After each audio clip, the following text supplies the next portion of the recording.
Hello guys, তো আজকে আমরা যাবো একটু ঘুরতে। তো ঘুরতে যাওয়ার জন্য বন্ধুদেরকে কল দিলাম, বন্ধুদেরকে বললাম তোরা কি ঘুরতে চাবি? ওরা বললো হ্যাঁ যাবো। আমি বললাম ঠিক আছে, তাহলে রাস্তায় এসে দাঁড়া, আমি যাচ্ছি। তো দেখতে দেখতে আমরা বেরিয়ে পড়লাম ঘুরতে। তো আমার বন্ধুটা সাইকেল চালাচ্ছিল, আমি পেছনে বসে বসে ক্যামেরা করছিলাম। দেখো গাইস, আবার সাইকেলে স্টাইল মারছে।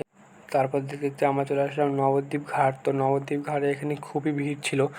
আমার বন্ধুরা আগে বেরিয়ে গেছে, তো ওদেরকে আমি কল দিয়ে বললাম যে তোরা কোথায়। ওরা বললো যে আমি বাস স্ট্যান্ডের এখানে চেয়ারে বসে আছি। আমি বললাম ঠিক আছে, তোরা দাঁড়া, আমি যাচ্ছি।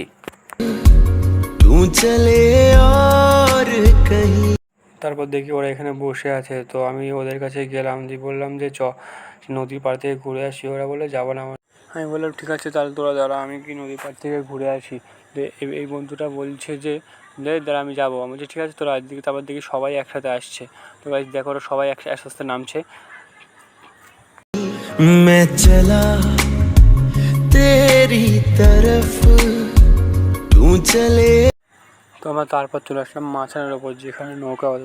মাচানের ওপর থেকে দেখছিলাম জলটার স্রোত কতটা। তো জলটার স্রোত খুব বেশি ছিল। তো গাইস, এই পর্যন্ত ভিডিওটা ছিল, মিনি ব্লগটা এখানেই শেষ করছি। তো ভিডিও যদি ভালো লাগে লাইক কমেন্ট শেয়ার করো। তো গাইস দেখো, এরা আবার রিলস খুঁজলো। তো এই বন্ধুরা আবার দেখি গার্লফ্রেন্ডের সঙ্গে চ্যাট করছে।